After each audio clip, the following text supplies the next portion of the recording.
السلام عليكم ورحمة الله وبركاته. الحمد لله رب العالمين والصلاة والسلام على سيدنا محمد وعلى آله وصحابه واتباعه أجمعين، أما بعد. أعوذ بالله من الشيطان الرجيم. بسم الله الرحمن الرحيم. إنما أموالكم وأولادكم فتنة. وقال نبينا محمد رسول الله صلى الله عليه وسلم: خيركم من تعلم القرآن وعلمه. صدق الله مولانا العظيم وصدق رسوله النبي الكريم، ونحن على ذلك من الشاهدين والشاكرين، والحمد لله رب العالمين. எல்லா புகழும் அல்லாஹ் ஒருவனுக்கே உரித்தாகுக. அல்லாஹுவின் சாந்தியும் சமாதானமும் நபிகள் நாயகம் ஸல்லல்லாஹு அலைஹி வஸல்லம் அவர்கள் மீதும், அவர்களின் உத்தமமான குடும்பத்தார்கள் மீதும், சஹாபிகள் மீதும், நம் அனைவர்கள் மீதும் என்றென்றும் நின்று நிலவட்டுமாக. ஆமீன். எல்லாம் வல்ல அல்லாஹுவின் ரஹ்மத்தும் மேலான மஃபிரத்தும் நம் அனைவர்கள் மீதும் முழுமையாக வந்து சேரட்டுமாக. ஆமீன். சங்கையான தாய்மார்களே, சகோதரிகளே, அல்லாஹ்வின் கிருபையால் அல்லாஹ்வை பற்றி அறிந்து கொள்வதற்கு, குர்ஆனை பற்றி தெரிந்து கொள்வதற்கு நாமெல்லாம் இந்த நல்ல நேரத்தில் அமர்ந்திருக்கிறோம். ரப்பு சுப்ஹானஹு வ தஆலா நம்முடைய இந்த மஜ்லிஸை பரக்கத்தான ரஹ்மத்தான மஜ்லிஸாக கபூல் செய்வானாக. ஆமீன். சங்கையான தாய்மார்களே, சகோதரிகளே, அல்லாஹ்வின் அருளால் கடந்த வாரம் குழந்தை வளர்ப்பு விஷயங்கள் பற்றி சில பிரயோஜனமான தகவல்களை நீங்கள் தெரிந்திருக்கிறீர்கள். அதைத் தொடர்ந்து ஈமானுடைய விஷயத்தை பற்றி தெரிந்து கொள்வதற்காக இன்றைக்கு நாம் இருக்கிறோம். ஈமான் பொதுவாகவே முஸ்லிமான எல்லா ஆண்களுக்கும் மூமின் என்று பெயர் சொல்வார்கள். அதே போன்று முஸ்லிமத்தான எல்லா பெண்களுக்கும் முஃமினத் என்று பெயர் சொல்வார்கள். ரெண்டுக்கும் ஒரே அர்த்தம்தான். ஈமான் கொண்ட ஆண், ஈமான் கொண்ட பெண் என்று அர்த்தம். முஃமின் என்றால் ஈமான் கொண்ட ஆண், முஃமினத் என்றால் ஈமான் கொண்ட பெண் என்று அர்த்தம். ஈமான் என்றால் நம்பிக்கை கொள்வது, உளப்பூர்வமாக கல்பு ரீதியாக நம்பிக்கை வைப்பது. அதற்குத்தான் அரபியில ஈமான் என்று சொல்வார்கள். யாரின் மீது நம்பிக்கை வைப்பது? அல்லாஹ்வின் மீது நம்பிக்கை வைப்பது. அப்ப அல்லாஹ்வின் மீது வைக்கக்கூடிய அந்த நம்பிக்கைக்கு பெயர் ஈமான். அந்த ஈமான் இன்றைக்கு நம்மிடத்தில் எப்படி இருக்கிறது? அல்லாஹ்வின் மீது வைக்கிற அந்த நம்பிக்கை, அல்லாஹ் எதன் மீதெல்லாம் நம்பிக்கை வைக்க சொன்னானோ அதன் மீது நம்முடைய நம்பிக்கை எப்படி இருக்கிறது? உதாரணமாக, அல்லாஹ் கியாமத்தை நம்புங்கள், இந்த உலகம் அழிந்ததற்கு பின்னால் கியாமத் நாள் என்று ஒன்று உண்டு என்பதை நீங்கள் பரிபூர்ணமாக நம்பி விடுங்கள் என்று அல்லாஹ் சொல்கிறான். அல்லாஹ்வுடைய ரசூலும் சொல்கிறார்கள். அப்படி அல்லாஹ் நம்பிக்கை வைக்க சொன்ன அந்த கியாமத் விஷயத்தில் நாம் எப்படி நம்பிக்கை வைத்திருக்கிறோம்?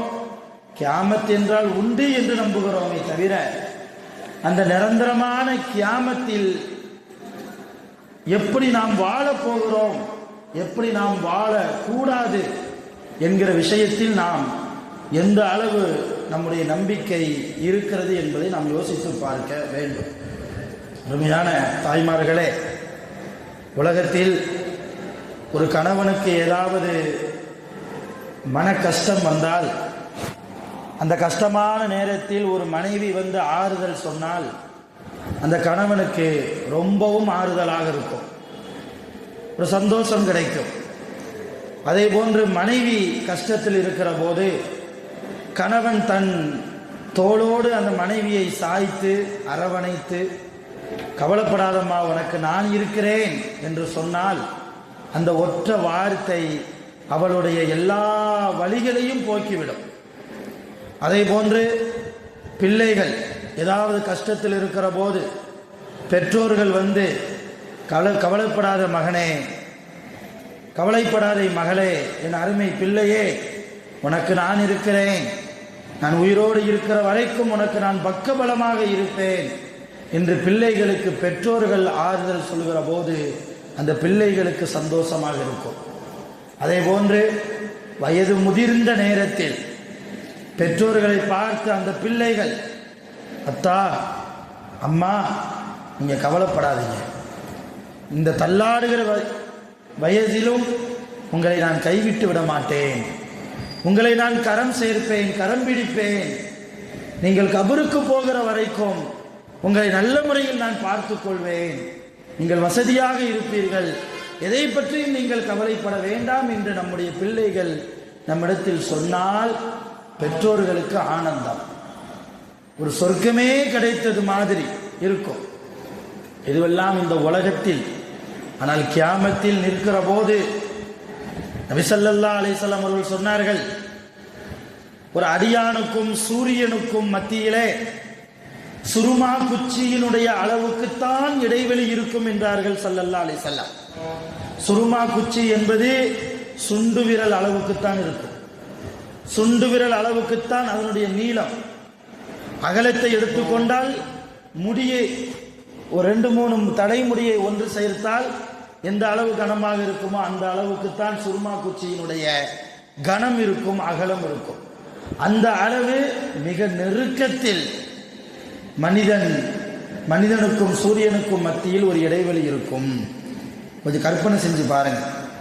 மே மாசத்துல, ஒரு ஏப்ரல் மாசத்துல சூரியன் தன்னுடைய சுட்டரிக்கிற கதிர்வீச்சுகளால் இந்த உலகத்தில் வெளிச்சம் கொடுக்கிற போது, தன்னுடைய கதிர்வீச்சுகளை உலகத்தை நோக்கி அனுப்புகிற போது வெயில் நம்மளால் தாங்க முடியவில்லை.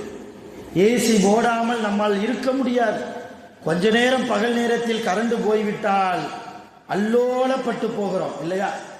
ரொம்ப இந்த உலகத்தினுடைய வெயிலுக்கே நம்முடைய மேனி, நம்முடைய உடம்பு அதனுடைய உஷ்ணத்தை தாங்க முடியாத போது, தாங்க முடியவில்லை என்கிற போது, கியாமத்துடைய நாளில் வெறும் சுண்டு விரல் அளவுக்கு சூரியன் நம்முடைய தலைக்கு மேல் நிற்கிற போது நம்முடைய நிலைமை எவ்வளவு மோசமாக இருக்கும், எவ்வளவு மோசம்.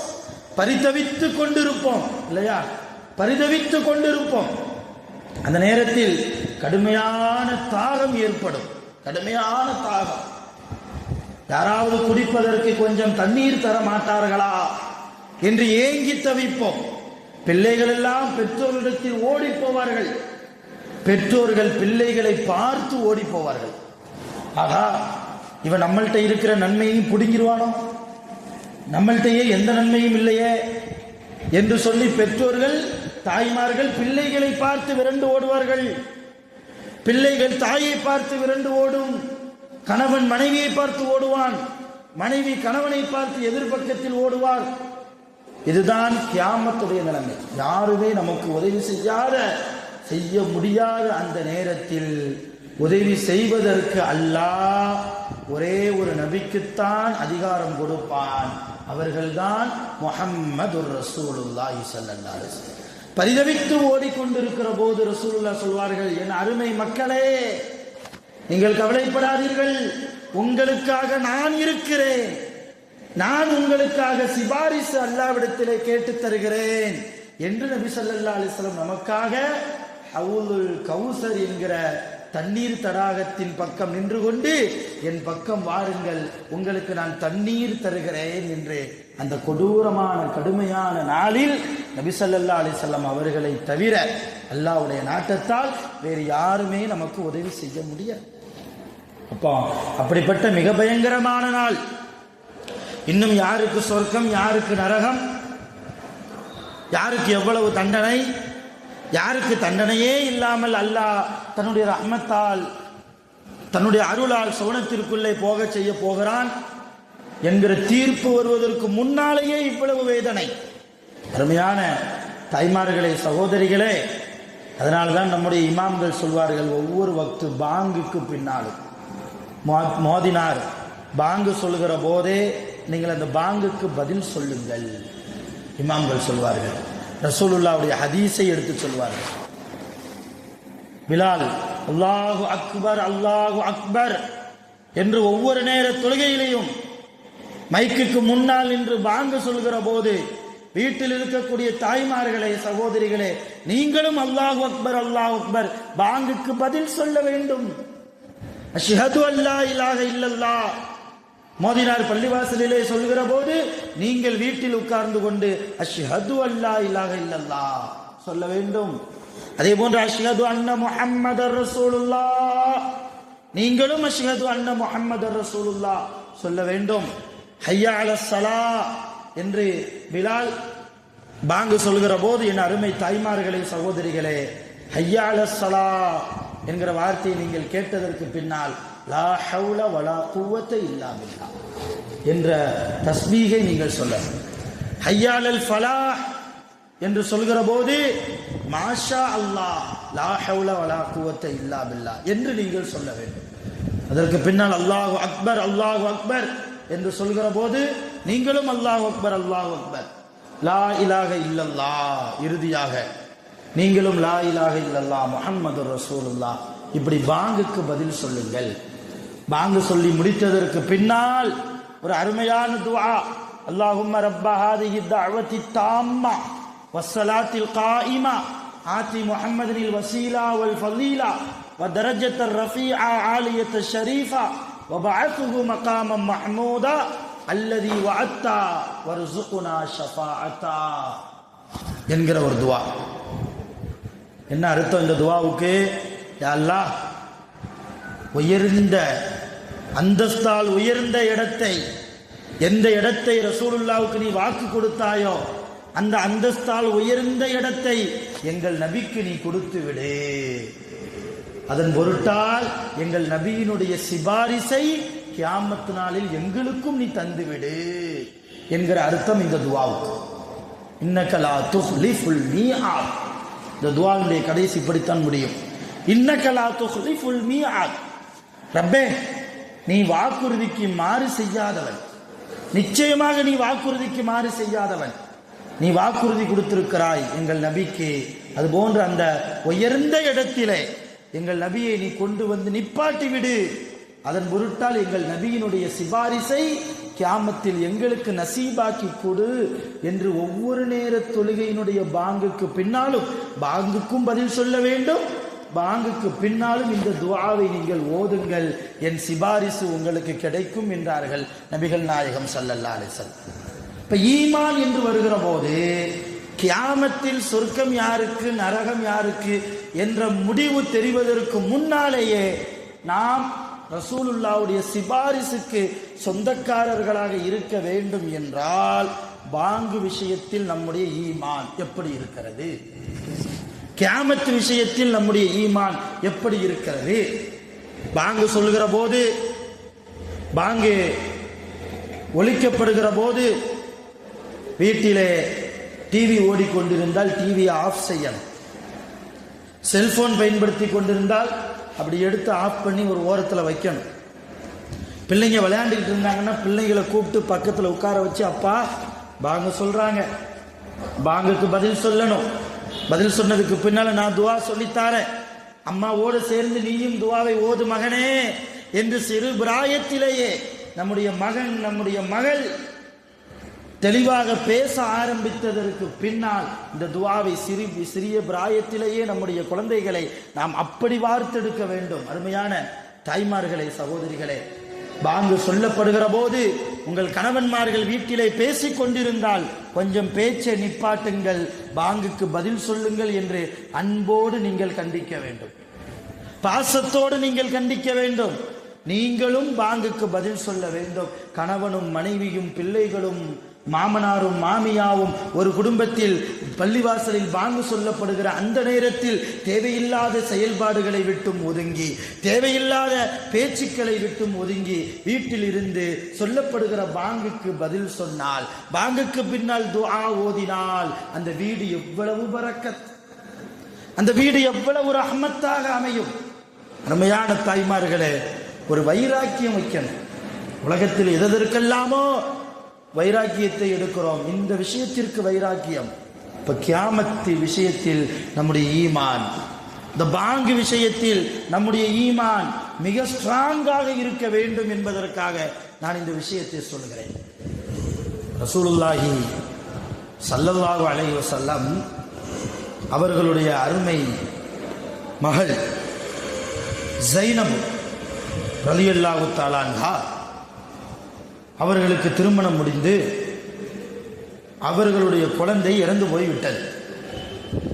அந்த குழந்தை இறந்து போனதற்கு சில மாதங்களுக்கு பின்னாலேயே ஸைனப் ரலியல்லாஹு அன்ஹா அவர்களும் இறந்து போனார்கள், வஃபாத்தானார்கள். நபி ஸல்லல்லாஹு அலைஹி வஸல்லம் ஸைனப் அம்மாவினுடைய ஜனாசாவை தொலை வைத்து நல்ல முறையில் நல்ல அடக்கம் செய்து முடித்ததற்கு பின்னால் கபருக்கு பக்கத்தில் நின்று தேம்பி தேம்பி அழுதார்கள். தன்னுடைய தாடி முடிகளெல்லாம் நனைகிற அளவுக்கு, தாடி முடிகளிலிருந்து தாடியிலிருந்து சொட்டு சொட்டாக கண்ணீர் துளி நெஞ்சில் வடிகிற அளவுக்கு நபி ஸல்லல்லாஹு அலைஹி வஸல்லம் கபரிலே நின்று கொண்டு அழுதார்கள். பக்கத்தில் இருந்த தோழர்கள் எல்லாம் கேட்டாங்க, யா ரசூலல்லாஹ், எதற்காக அழுகிறீர்கள்? எல்லோரும் மௌத்தா போக வேண்டியதுதானே, இந்த விஷயத்தை நீங்கள் சொல்லிதானே நாங்களே தெரிந்திருக்கிறோம், நீங்களே அழலாமா? அழாதீர்கள், எதற்காக, உங்கள் அழுகைக்கு காரணம் என்ன என்று காரணம் கேட்டபோது நபி ஸல்லல்லாஹு அலைஹி வஸல்லம் சொன்னார்கள், என் உதிரத்தில் இருந்து பிறந்த என்னுடைய அருமை மகள் ஸைனப், அவளை கபருக்குள் வைத்து கபரை மூடியதற்கு பின்னால், நல்லடக்கம் செய்து முடித்ததற்கு பின்னால் கபர் அவளை நெருக்கியது. 2 விலா எலும்பும் உடைந்து நொறுங்குகிற சப்தத்தை நான் கேட்கிறேன். என் மகளுடைய கபர், என் மகளை நெருக்குவதை எந்த தகப்பனால் ஜீரணித்துக் கொள்ள முடியும்? அல்லாஹ் என் மகளுடைய கபரை விசாலப்படுத்த வேண்டுமே என்று துஆ செய்து நான் அழுகிறேன் என்று சொன்னார்கள் நபி ஸல்லல்லாஹு அலைஹி வஸல்லம். அதோடு மாத்திரமல்ல, கபர் ஒரு அடியாரை நெருங்காமல் இருக்க வேண்டும் என்றால் சஅத் இப்னு முஆதை நெருங்காமல் இருந்திருக்கும் என்றார்கள் ஸல்லல்லாஹு அலைஹி வஸல்லம். யார் அந்த சஅத் இப்னு முஆது? அவருடைய ஜனாசா தொழுகையில 70,000 மலக்குமார்கள் கலந்து கொண்டார்கள். சஅத் இப்னு முஆத் அருமையான சஹாபி, ஷஹீதுடைய அந்தஸ்து, பத்ரிலே கலந்து கொண்ட சஹாபி சஅத் இப்னு முஆத். பத்ருவாசிகளுக்கெல்லாம் சொர்க்கம் என்றார்கள் ஸல்லல்லாஹு அலைஹி வஸல்லம். அப்படி சோனத்துக்கு சொந்தக்காரர் சஅத் இப்னு முஆத் ரலியல்லாஹு அவர்களுடைய ஜனாசாவில் 70,000 மலக்குகள் கலந்து கொண்டார்கள். சஅத் இப்னு முஆத் பூமியிலே வஃபாத்தாகி விட்டார் என்கிற செய்தி வானத்தில் உள்ள மலக்குகளுக்கெல்லாம் தெரிந்ததும் எல்லா மலக்குகளும் கவலைப்பட்டார்கள், வேதனை அடைந்தார்கள். அல்லாஹ்வுடைய அரிசை தாங்கி பிடித்து கொண்டிருக்கிற மலக்குகள் சஅத் இப்னு முஆதுடைய இறப்பு செய்தி கேட்டு தன் உடம்பை அசைந்து கொடுத்தார்கள். அதனால் அல்லாஹ்வுடைய அரிசே அசைந்தது, அல்லாஹ்வுடைய அரிசே அசைந்தது. அப்போ ஒரு மனிதருடைய மரணத்திற்கு மலக்குகள் கலந்து கொள்கிறார்கள், மலக்குகள் வேதனைப்படுகிறார்கள், அல்லாஹ்வுடைய அரிசை நடுங்குகிறது, குலுங்குகிறது, அசைகிறது என்றால் அப்படிப்பட்ட சஅத் எவ்வளவு பரிசுத்தமான சஹாபியாக இருக்க முடியும்?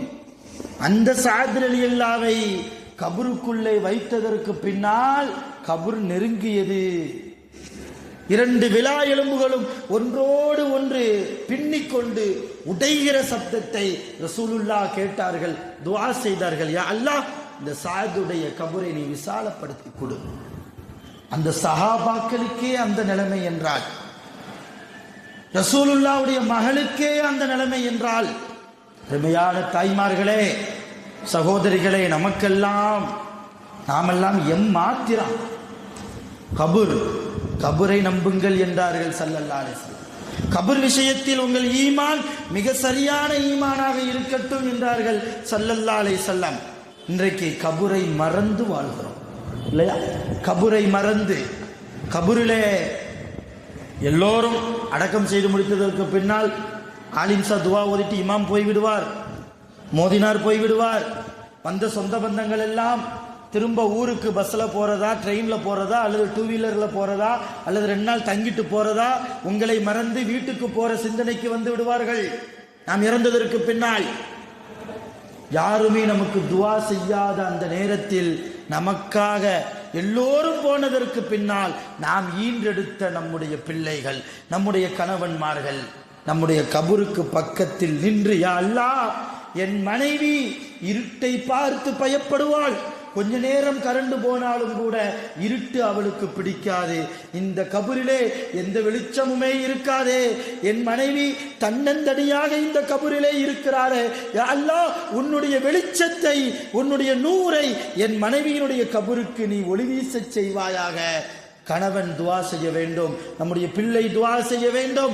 அப்படிப்பட்ட கணவன்மார்களாக நம்முடைய கணவன்மார்கள் இருக்கிறார்களா?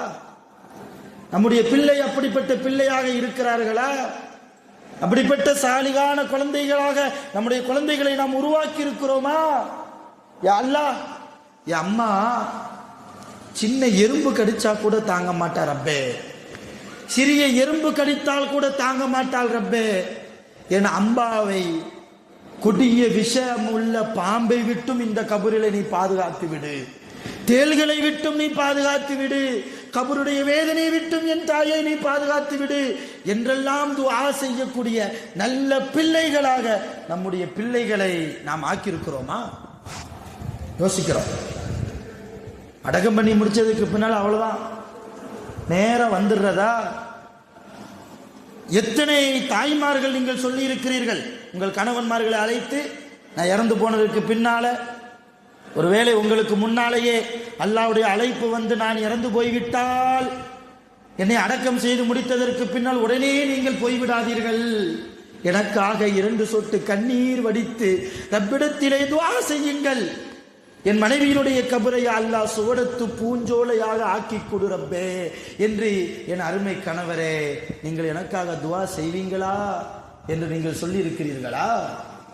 உங்கள் பிள்ளைகளை அழைத்து, உங்கள் மருமகனை அழைத்து, உங்கள் அண்ணன் தம்பிகளை அழைத்து, உங்கள் மாமன் மச்சான்களை அழைத்து, எனக்கு பின்னால் என் உறவுக்காரர்களே, என்னை கபருக்குள்ளே வைத்து மூடியதற்கு பின்னால் உடனே போய்விடாதீர்கள், கொஞ்ச நேரம் நின்று எனக்காக துஆ செய்யுங்கள். மன் ரப்புக்க, யா அல்லாஹ், உன்னுடைய மலக்கு என் அம்மாவிடத்தில், என்னுடைய மாமியிடத்தில், என்னுடைய சின்னம்மாவிடத்தில், என்னுடைய மனைவியிடத்தில், என்னுடைய பெரியம்மாவிடத்தில் உன்னுடைய ரப்பு யார் என்று உன் மலக்கு கேள்வி கேட்கிற போது என் அம்மா பதில் சொல்வதற்கு நீ தௌஃபீக் செய்வாயாக, என் மாமி பதில் சொல்வதற்கு நீ தௌஃபீக் செய்வாயாக, என்னுடைய சின்னம்மா, என்னுடைய பெரியம்மா, என்னுடைய அத்தம்மா, என்னுடைய மாமுட்டம்மா பதில் சொல்வதற்கு நீ தௌஃபீக் செய்வாயாக. நம்முடைய பேர குழந்தைகளை அழைத்து நாம் இதை சொல்லிக் கொடுக்கணும், சொல்லிக் கொடுக்கணும். இதுவரைக்கும் சொல்லி கொடுத்திருக்கிறோமா?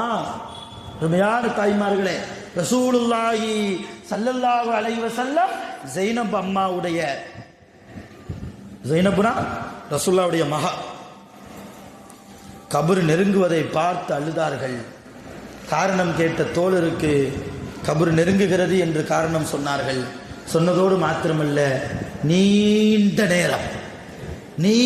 நேரம் அந்த கபரிலேயே நின்று துஆ செய்தார்கள். அல்லாஹும்ம மக்ஃபிர் பின்தி ஸைனப், யா அல்லாஹ், யா அல்லாஹ், என்னுடைய மகள் ஸைனபுடைய பாவத்தை மன்னித்து விடு ரப்பே, என் மகளுடைய கபரை விசாலப்படுத்தி கொடு ரப்பே.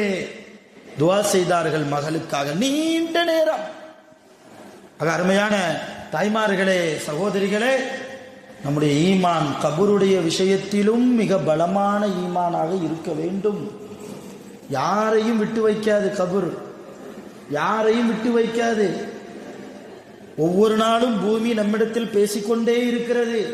இந்த பூமியின் மீது தொழாமல் நடந்து கொண்டிருக்கிறோம், குர்ஆன் ஓதாமல் நடந்து கொண்டிருக்கிறோம், அல்லாஹ்வை பயப்படாமல் நடந்து கொண்டிருக்கிறோம், குர்ஆனின்படி வாழாமல், ஹதீஸின்படி வாழாமல், அடுத்தவர்களை திருப்தி அடைய செய்ய வேண்டுமே என்பதற்காக உலகத்திலே வாழ்ந்து கொண்டிருக்கிறோம். பூமியில் பெருமையோடு கர்வத்தோடு நான் பணக்காரி, என்னிடத்தில் செல்வம் நிறைய இருக்கிறது, என்னுடைய கணவன் இந்த ஊரிலே மிக ஒரு வசதி வாய்ப்பான ஒரு மனிதன், என் பிள்ளை மிகப்பெரிய பட்டப்படிப்புகளை எல்லாம் என் பிள்ளைகளுக்கு நான் கொடுத்திருக்கிறேன், எனக்கென்று ஒரு கௌரவம் உண்டு, எனக்கென்று ஒரு அந்தஸ்து உண்டு என்றெல்லாம் சொல்லி மிக ஆணவத்தோடு கர்வத்தோடு பெருமையோடு இந்த பூமியிலே நடந்து கொண்டு இருக்கிறோம்.